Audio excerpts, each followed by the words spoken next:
Provérbios 30, 18 e 19. Há três coisas que são maravilhosas demais para mim. Sim, há quatro que não entendo: o caminho da águia no céu, o caminho da cobra na penha, o caminho do navio no meio do mar e o caminho do homem com uma donzela. Eu quero então, à luz desse texto, mormente do verso 30, falar sobre casamento, um grande mistério. Casamento, um grande mistério. E quero começar dizendo que imagens falam mais do que palavras. Dizer que símbolos resumem discursos. Certamente o maior de todos os mestres, Jesus Cristo, nosso Senhor, usou figuras, contou parábolas, e através de histórias e de símbolos, ele traz a profundidade dos seus ensinamentos. Por exemplo, quando ele quis falar da influência interna da igreja, ele pegou o sal e disse: vós sois o sal da terra. Quando ele quis falar do impacto da igreja no mundo, ele disse: vós sois a luz do mundo. Quando ele tratou da questão da malignidade do pecado que permeia, ele disse: o fermento. Quando ele quis falar sobre humildade, ele não fez um discurso e nem rebuscou os eruditos da época. Ele pegou uma criança e disse: quem não se fizer como essa criança, não vai entrar no reino de Deus. Quando Paulo trata dessa matéria, lá em Efésios 5, ele fecha o assunto dizendo que é um grande mistério. Um grande mistério. E eu queria evocar aqui autores seculares como o Dr. John Gray, quando diz que o homem é de Marte, a mulher é de Vênus. Há um outro livro que diz: por que os homens mentem e as mulheres choram? Há uma outra obra que diz: por que os homens fazem sexo e as mulheres fazem amor? Os títulos são provocantes, mas que trazem à tona a diferença entre um homem e uma mulher, o masculino e o feminino. Há alguns mitos por aí, e um deles é almas gêmeas. Pasmem vocês, esse hino foi cantado no meu casamento, e essa coisa não existe. Isso é mito. Não tem na Bíblia de almas gêmeas. Aliás, casamento é a união de dois diferentes, muito diferentes. Não existe esse mito de que para cada pé torto tem uma bota torta. Isso é mito. Outro mito: eu preciso encontrar a pessoa certa. Está errado isso. E quando eu digo que eu preciso encontrar a pessoa certa, eu já estou pressupondo que eu estou certo, eu estou pronto. Seja alguém que se adapte a mim. Não, ninguém está pronto.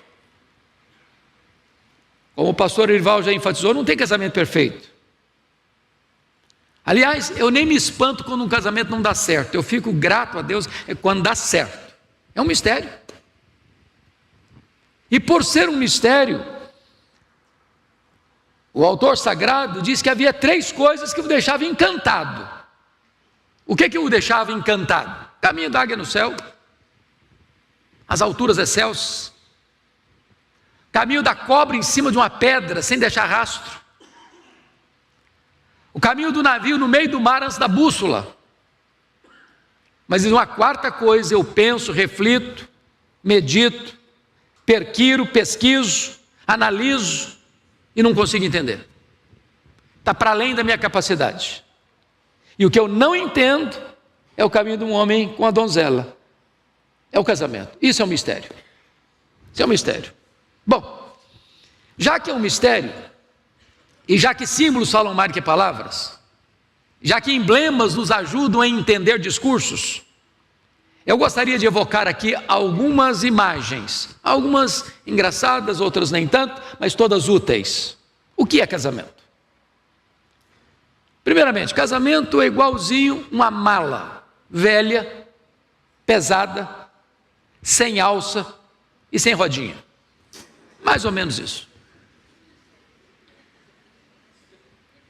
Pensa numa mala pesada. Mala é aquilo que você bota quando se casa, o seu enxoval. O marido faz o enxoval dele, a mulher faz o enxoval dela, cada um leva uma mala com as suas coisas, com os seus pertences. E quando desembarcam no lar doce lar e desfazem as malas para formar um guarda-roupa só, fica sobrando coisa. Porque nesta mala a gente não leva só coisas, leva hábitos, manias, idiosincrasias, hábitos, vícios, sagrada tradição familiar. Algumas coisas nós vamos deixando para trás, outras nós vamos nos agarrar a elas com unhas e dentes, tendo orgulho de passar essas tradições sagratíssimas da nossa família para os nossos filhos, para os nossos netos, e ai de quem tentar mudar essas tradições sagradas. O problema é que muita coisa que nós levamos para dentro da nossa casa, que nós herdamos dos nossos pais, dos nossos avós, vão incomodar profundamente o nosso cônjuge. A arte de ficar casado ou permanecer casado é a capacidade que você tem de aceitar o outro, de renunciar muita coisa. Na linguagem de um colega meu, é a arte de engolir sapos e vomitar diamantes. Porque tem coisa que você aceita bem, tranquilo, mas tem outra que é difícil. Mas não dá para desgrudar da pessoa, é dela, da família dela, da tradição da família dela, da cultura dela. Eu estava em Vitória certa feita e vi uma mulher empurrando uma carroça, com muitas quinquilharias, mas muitas, transbordando. Mas ela empurrava aquela carroça com tanto carinho, com tanto amor, com tanto zelo, como se tivesse dentro daquela carroça as coisas mais belas do mundo. E eu pensei comigo, todos nós empurramos uma carroça dessa. Todos nós temos as nossas tradições sagradas. E coisas que nós levamos para dentro do nosso casamento. E ai de quem mexer com essas coisas. Essa mala, se você não tomar cuidado, ela fica pesada, sem alça, sem rodinha. Você vai ter que ter a capacidade de você amar seu cônjuge, respeitar o seu cônjuge, renunciar a muita coisa que você acha que é importante, porque a arte de conviver é exatamente essa. Você vai olhar para a vida com os olhos do seu cônjuge, você não vai perguntar o que ele tem que fazer para me agradar, a pergunta, o que eu vou fazer para agradar meu cônjuge? Se eu começar, você tem que fazer isso para me agradar, está tudo errado. Porque o centro do casamento não é o eu, o amor não é egocentralizado, o amor é outro centralizado. Bom, mas vamos à segunda imagem. O que é casamento? Casamento é igualzinho a conta bancária, igualzinho. Para você ter uma boa conta bancária, o que precisa? Você precisa depositar mais do que saca, certo? Se você sacar mais do que deposita, o que vai acontecer com você? Vai para o vermelho, seu não vai para o Serasa, vai pagar juro, vai perder o crédito, seu não vai para a praça, você vai ficar mal falado com um mal pagador, sua reputação fica destruída. Tem gente que entra para o casamento só querendo receber, só querendo sacar, mas não deposita nada, não investe nada. Se você quer ter um casamento feliz, você tem que ser pródigo, por exemplo, nos elogios, cauteloso nas críticas. Você tem que ser polido no trato, porque às vezes nós somos muito polidos com os estranhos. Por favor, dá licença, muito obrigado. Aí em casa vai no tapa, vai no tranco. Então, se nós não aprendermos boas maneiras dentro de casa e não exercermos essas boas maneiras dentro de casa, a relação fica truncada, pesada, perde o brilho, perde a alegria. Conta bancária. Agora veja você, quando você é um bom cliente no banco, às vezes você pode passar por uma situação difícil, não é verdade? Aí o gerente do banco que conhece você, então, esse cara aí é um bom cliente, o banco vai estender a mão para ele. Mas se o cara é um mau pagador, só fica no vermelho, se a crise chega, não dá não. Outras palavras, você tem que ter crédito positivo, saldo positivo na conta do casamento, gente. Tem hora que o saldo positivo é ir para um lugar para comer um caranguejo gordo só e uma Coca-Cola. Às vezes é comer um saco de pipoca ou um cachorro quente na carrocinha da esquina. Mas tem hora que você precisa também fazer uma loucura e ir num bom restaurante com a sua mulher, sabia? Tem hora que você tem que dar o cartão de crédito para ela e falar: minha filha, vai em nome de Jesus, eu vou ficar orando por você. Ué. Você tem que viver pela fé de vez em quando. Você tem que investir, varão. Investir. Você tem que surpreender a sua mulher com um presentinho de vez em quando. Eu sei que os maridos aqui são todos muito românticos, mas de vez em quando você leva umas flores para a esposa. Porque se você não deposita nessa conta e só quer tirar, só quer extrair, só quer sacar da conta, fica no vermelho, perde o brilho, perde o romantismo, perde o óleo da alegria. Vamos à terceira figura. O que é casamento? Casamento é igualzinho um jogo de tênis ou frescobol. Você sabe que o tênis e o frescobol têm semelhanças e dissemelhanças. O que é semelhante em ambos os jogos? Tem dois jogadores, tem duas raquetes e tem uma bola que vai, uma bola que vem. Qual é o contraste? É que no frescobol você joga com o seu parceiro, no tênis você joga com o seu rival. No frescobol você joga não para explorar o outro do outro, para vencê-lo. Se o outro joga uma bola quadrada para você, você se esforça para devolvê-la redonda. No tênis não. No tênis você aproveita o erro do outro para dar uma raquetada nele e tirá-lo do jogo, para vencê-lo, para derrotá-lo. Em outras palavras, casamento não é concorrência, casamento é parceria. Vocês não estão competindo, vocês estão cooperando. Não se disputa espaço, você cria ambiente para que o outro floresça. E desta maneira, meus amados irmãos, é da mais alta importância que quando um erra, o outro estende a mão, em vez de massacrá-lo. Isso é casamento. Melhor é serem dois do que um, porque quando um cai, o outro levanta. Melhor é serem dois do que um, porque os dois se esquentam. São amigos, são conselheiros, são intercessores.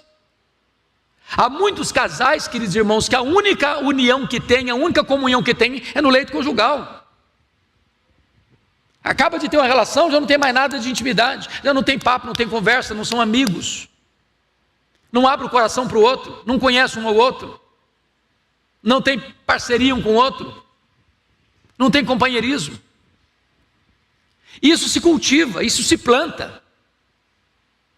E é muito importante que o nosso casamento não seja um jogo de tênis, mas um jogo de frescobol. O que é casamento? Vou pegar a ideia lá de Provérbios 18, 21. Casamento é vida ou é morte? Está escrito lá. A vida, ou melhor, a morte e a vida estão no poder da língua. Quem bem utiliza, come o seu fruto.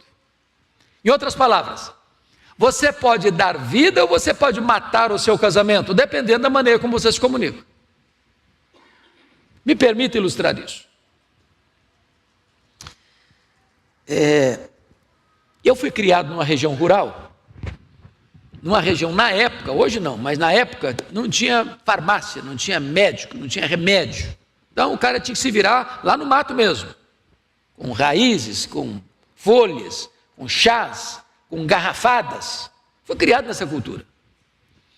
E dentro dessa cultura, tinha lendas também. E eu vou lhes contar uma lenda. Havia um cidadão que ganhava a vida fazendo garrafadas. Só que ele não fazia garrafada para dor de barriga ou para inflamação da unha do dedão do pé. Ele fazia garrafadas para as crises emocionais do casamento. E aí um cidadão, passando uma crise conjugal, chegou lá e falou: rapaz, eu estou sabendo que você faz uma garrafada aí que é batata para o negócio, resolve. Eu falei: resolve. Então eu quero uma. Quanto custa? É tanto. Eita, mas é muito caro, você está doido aí? Não, é muito caro, você vai dar um desconto? Não, não dou desconto não. Dou não. Mas tem uma coisa, eu prometo que funciona. E se não funcionar, eu devolvo o dinheiro. Lá, bom, desse jeito eu topo. Pagou, levou para casa, falou: agora quer saber o seguinte, como é que eu uso isso? Porque se funciona, quer saber como é que usa. Falou: o negócio é o seguinte, quando o clima ferver, está querendo pegar fogo, aquela briga danada, você vai lá e toma um gole. Só um detalhe, você bota na boca, mas não engole não, aguenta na boca, aguenta. Quando acalmar, aí você engole. Aí funciona.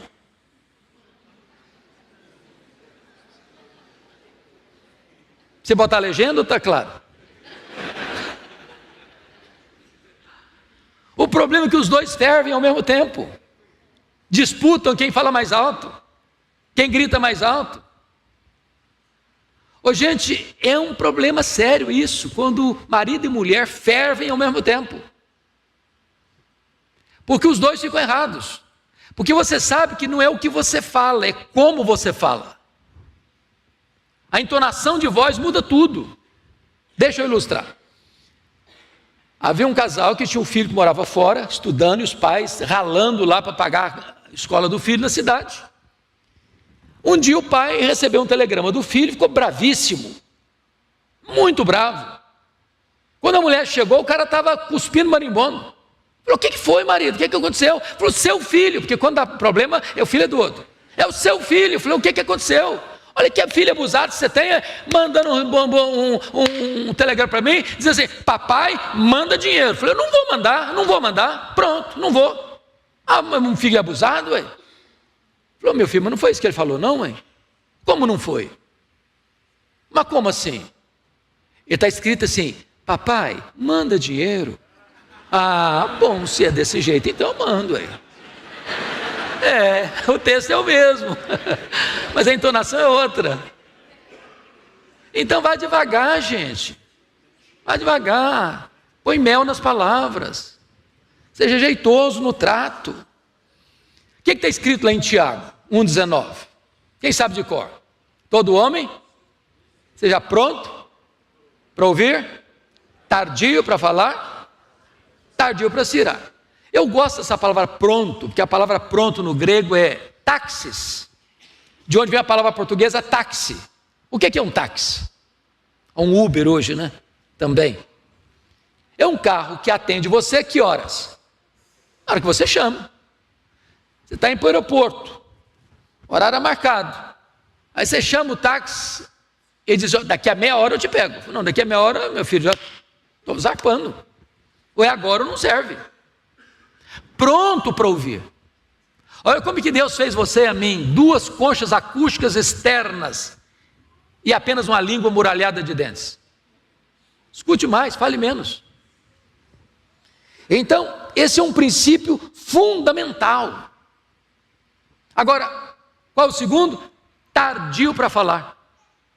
A palavra tardio no grego, a palavra brades, significa lerdo, devagar, quase parando. É aquela pessoa que você conta uma piada para ela, ela vai rir daqui a meia hora. A ideia é a seguinte: aguenta um pouco, não fala na hora que você está assim, fervendo não. Porque quando você está irado, você fala o que você não quer falar, com a entonação de voz que não quer usar, e acaba machucando a pessoa que você mais ama. Tardio para falar, pensa até 10. Se estiver muito com raiva, sai, dá uma volta no quarteirão, esfria a cabeça, depois você volta. Mas o texto ainda prossegue e diz assim: tardio para quê? Para se irar. Eu não vou nem perguntar se você já ficou irado com o seu marido, não. Ou se você já ficou irado com a sua mulher. Isso não é se, é quando. Porque tem muita gente, irmãos, às vezes eu fico preocupado. De vez em quando eu converso isso com o Arival. Tem gente que é espiritual demais, né? Tem gente que você fica assim, parece que está perto de um anjo, não sabe se está perto de uma pessoa humana. Não, eu estou casado há 50 anos, eu nunca tive isso aqui com a minha mulher, nunca. Não, deve ser um anjo disfarçado aqui, porque não está sabendo direito, né? Porque filho de Adão não deve ser, né? Ué, que negócio é esse aí? No ano que a dona Ruth Graham morreu, a esposa do Billy Graham, eu tive o privilégio de visitar o Museu Billy Graham lá em Charlotte, na Carolina do Norte. E há muitas histórias engraçadas, é uma fazenda, é um museu de fazenda, tem vacas no estábulo, é um negócio muito chique. Mas tem muitas histórias, e que eu mais gostei foi essa. Sabe que o Billy Graham viajou demais, a dona Ruth criou os meninos. Eu vim em casa visitar e rachava de novo para o mundo afora. E aí um dia perguntar para a dona Ruth assim: dona Ruth, alguma vez a senhora já pensou em se divorciar do Dr. Billy Graham? Ela respondeu assim: divorciar-me dele eu nunca pensei, mas vontade de matá-lo eu já tive muitas vezes. Eu acho que você não chega tanto com o seu marido, com a sua mulher. Mas o texto é tardio para se irar. Agora, como é que lida com a ira, gente? Tem duas maneiras erradas de lidar com a ira. A primeira delas é a explosão. Você conhece gente temperamental? Explosiva? Você conhece gente estupim curto? Você conhece gente que nem estupim tem, é pólvora seca pura? Tem gente que é igual leitinho, bateu, tomou. Né? Você sabia que as pessoas explosivas, elas não têm gastrite, nem insônia? Tem não. E ainda dizer, eu sou assim, eu explodo, depois eu fico calmo. Quem se arrebenta é quem mora com você. Joga estilhaço para todo lado. Agora, outra maneira errada de lidar com a ira é o congelamento da ira. A pessoa não explode, mas armazena, guarda. Eu lidei quase a minha vida toda, Arival, com gabinete pastoral. Eu gosto muito. E às vezes eu recebia casais no meu gabinete, e o casal começava a brigar na minha frente. Eu deixava brigar. E lá pelas tantas, um olhava para o outro e falou: você se lembra do que você me falou? E soltava os cachorros. E eu estou pensando que foi enquanto eles estavam vindo para o gabinete. Não, há 10 anos.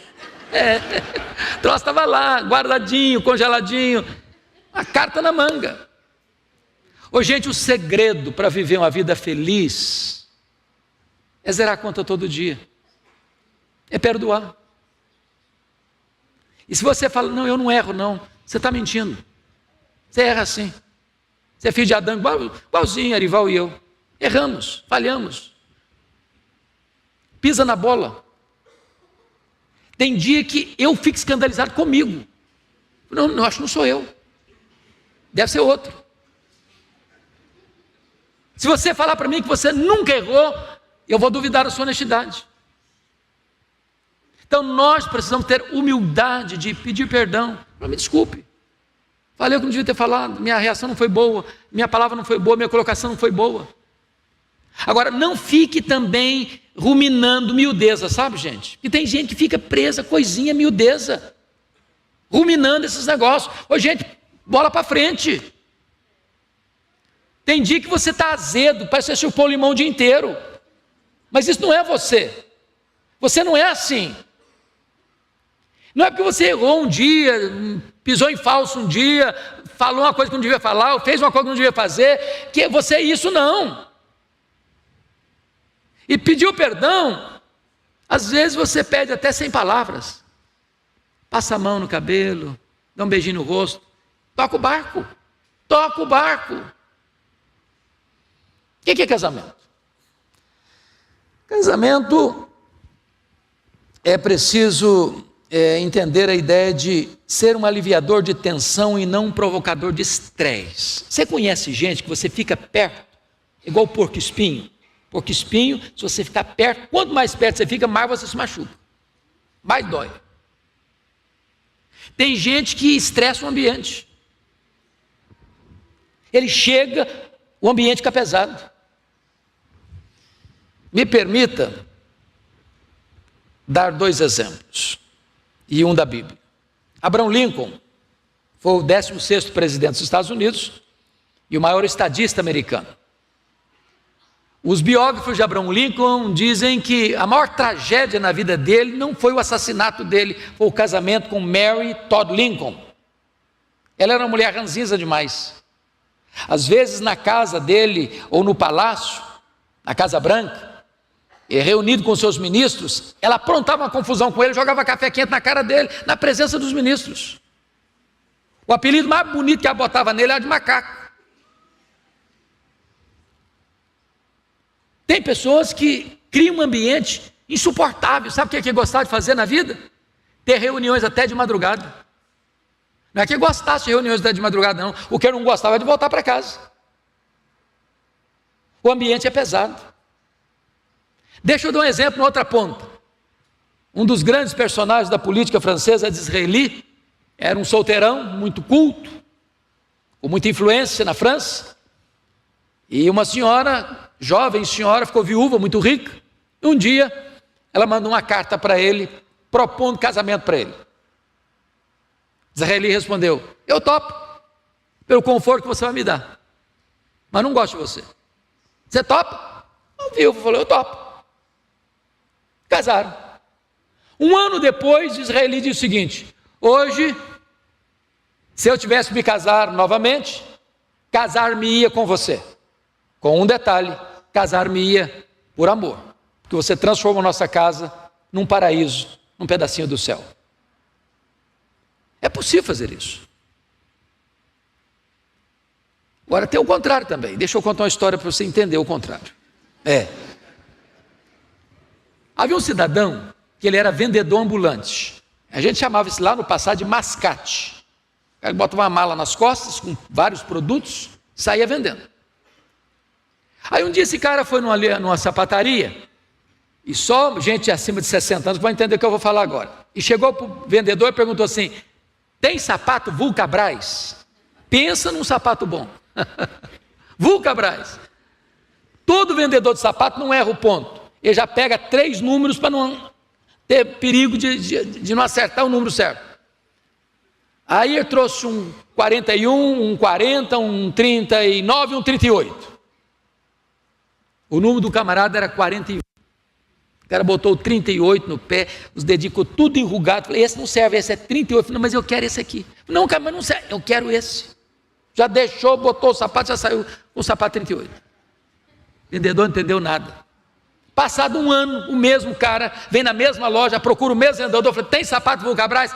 Tem, e eu me lembro de você, seu número é 41, falou: eu quero um 38. Não, 38 não dá, eu quero 38, cara. Já colocou ali e já saiu. Passado mais um ano, vem o mesmo vendedor na mesma loja, procura o mesmo camarada, falei: tem sapato Vulcabras? Falei: tem, e eu te conheço, seu número é 41, falei: eu quero um 38. Não, cara, você está maluco. Você vai me contar essa história. Não, você me conta porque eu não estou te entendendo. Mas você quer que eu conte mesmo? Claro que eu quero, ué. Eu não te entendo, ué. Rapaz, sabe por que eu quero esse sapato 38? Varão, é o único alívio que eu tenho na vida quando eu chego em casa, é tirar esse sapato. Se eu não tiver pelo menos esse alívio, eu não vou ter alívio nenhum na vida, cara.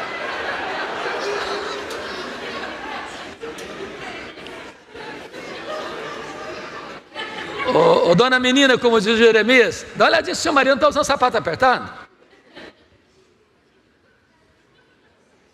Você tem que ter prazer em voltar para casa.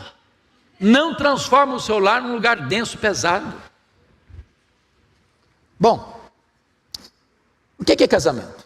Deixa eu parar por aqui, com mais 2 coisas só. Casamento é igualzinho uma casa de 10 mil espelhos. Eu vou ilustrar aqui da seguinte maneira. Quem já foi a Israel aqui? Deixa eu saber. Algumas poucas pessoas. Está na hora de você pensar em Israel, tá? Faz uma economiazinha, como o Orival disse, faz uma poupançazinha, porque essa viagem é uma viagem marcante para a vida. Lá em Jerusalém tem um museu do Holocausto, chamado Yad Vashem. E nesse museu tem um departamento que é dedicado às crianças, 1,5 milhão de crianças que morreram no Holocausto. Quando você entra nesse museu, ele é todo escuro, e você vai segurando num corrimão para não cair, e ali tem 1,5 milhão de velas acesas. E na medida que você vai caminhando, você vai escutando o nome das crianças que morreram. E via de regra, você chega do outro lado com lágrimas nos olhos. Na verdade, ali não tem 1,5 milhão de velas acesas, ali tem 5 velas acesas. Mas que num jogo de espelhos, você enxerga 1,5 milhão de velas acesas. E eu estou lhes contando isso para contar agora a lenda da casa dos 10 mil espelhos. Havia uma casa, segundo a lenda, com 10 mil espelhos. E passava um cachorrinho, faceiro, feliz, alegre, vibrante com a vida, e entra nessa sala com 10 mil espelhos. E ele ficou muito encantado, porque ele viu 10 mil carinhas sorrindo para ele. Ele disse: que lugar fantástico, que lugar maravilhoso, eu sempre vou querer voltar aqui, esse é o melhor lugar do mundo. Porém, pela mesma rua, também passeava um cachorrinho, mal-humorado, rabugento, arreganhando os dentes para que aparecesse para ele, e entrou nessa sala, e ficou horrorizado, e perplexo, e chocado. Disse: que lugar horroroso, tinham 10 mil cachorrinhos rosnando para ele, arreganhando os dentes para ele. Esse é o pior lugar do mundo, eu nunca mais volto aqui. Bom, a lenda é autoexplicativa. A sua casa tem exatamente a sua cara. Você se vê refletido na sua casa. Se você é uma pessoa alegre, bem-humorada, agradecida a Deus, que vive a vida leve, a sua casa tem esse clima. Mas se a sua casa é densa, é pesada, um clima escuro, sombrio, a sua casa está refletindo você. Não reclame. É você que está olhando no espelho e vendo a você mesmo. Então, é muito importante você pensar o seguinte: o que eu posso fazer para que a minha casa seja um lugar de vida, de paz, de alegria, de amor, de bênção? Bom, deixa eu terminar. Vou pular aqui algumas coisas e vou para o final. Eu quero dizer para você que no casamento, uma das outras imagens é que o amor precisa ter memória. O amor precisa ter memória. Paulo diz assim para os maridos: maridos, no plural, amai não vossas mulheres. Eu estou cansado de ler livros, de escutar músicas, colocando isso também no plural. Gente, para um pouquinho. Quando eu falo de teologia, não estou falando de português. Quando eu digo assim, marido, amai vossas mulheres, estou acabando de instituir a poligamia. Quantas mulheres você tem? Se você tiver mais de uma, você está encrencado. Então nunca leia maridos, amai vossas mulheres. Está escrito lá, maridos, no plural, amai vossa mulher. Você só tem uma. E a gente não está dando conta nem de uma.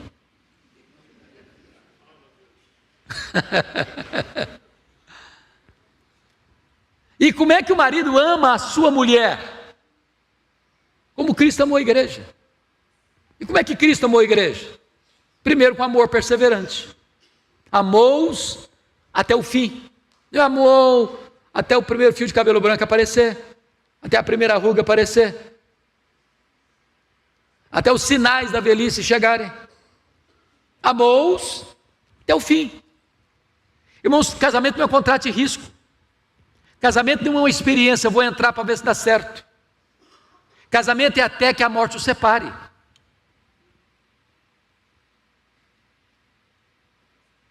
Casamento você não entra deixando a porta dos fundos aberta. Há coisas que nós nem cogitamos. É amar até o fim. Segundo, como Cristo amou a igreja? com amor sacrificial.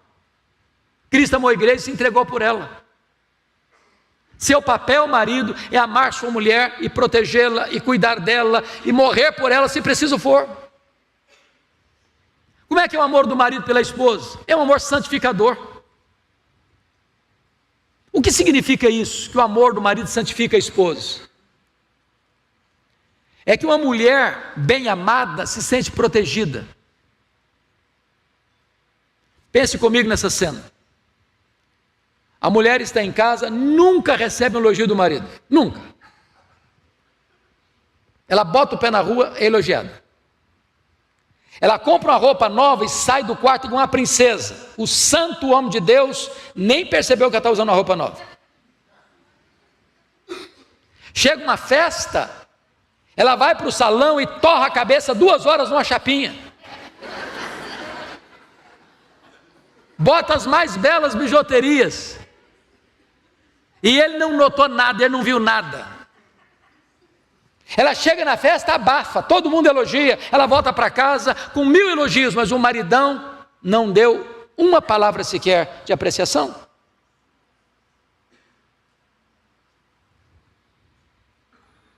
Agora imagine você que essa mulher que nunca é apreciada pelo marido, bota o pé na rua e ela é coberta de galanteios. O que vai acontecer com ela? Vai ficar vulnerável. Mas se o marido a ama e quando vieram os galanteadores, fala, chega para lá, seu bicho ruim. Eu tenho valor. Eu sou amada. O amor tem que ter memória. E eu termino com uma história que para mim me marcou muito. De um homem com já mais de 80 anos. E ele era o mais fiel cliente da floricultura do seu bairro. Todo sábado eu chegava lá e pedia o melhor buquê de rosas. E um dia o vendedor criou coragem e entrou na vida pessoal dele e disse: a sua mulher deve ser a mulher mais feliz do mundo. Eu não tenho nenhum cliente durante anos que eu estou aqui tão fiel quanto o senhor, para levar as melhores e as mais belas flores para sua esposa. Ela deve ficar muito feliz ao receber esse buquê de flores. O velho respondeu: não, nem sabe quem eu sou mais. Ela tem Alzheimer. Eu entrego as flores para ela, ela não sabe nem de quem ela está recebendo essas flores. E então o vendedor diz: mas se ela não sabe quem é você, por que você dá flor para elas então? Ele respondeu: ela não sabe quem eu sou, mas eu sei muito bem quem ela é. O amor tem memórias. E a minha oração nesta noite, queridos, que não é um sermão, é uma palestra um pouco mais descontraída, é que nós possamos investir no nosso casamento. Como o pastor disse, pastor Arival, não é perfeito, mas é o nosso casamento. Nossa família não é perfeita, mas é a nossa família. Nós devemos lutar por ela, orar por ela, chorar por ela, jejuar por ela, nunca desistir dela. Porque se o cenário é cinzento, Deus pode transformá-lo num jardim grinaldado de flores. Deus continua fazendo milagres, e o primeiro milagre que Jesus Cristo fez foi numa festa de casamento. O segundo milagre que Jesus fez em Caná foi curando um filho de uma doença. O palco dos milagres maiores de Jesus é no cenário da família.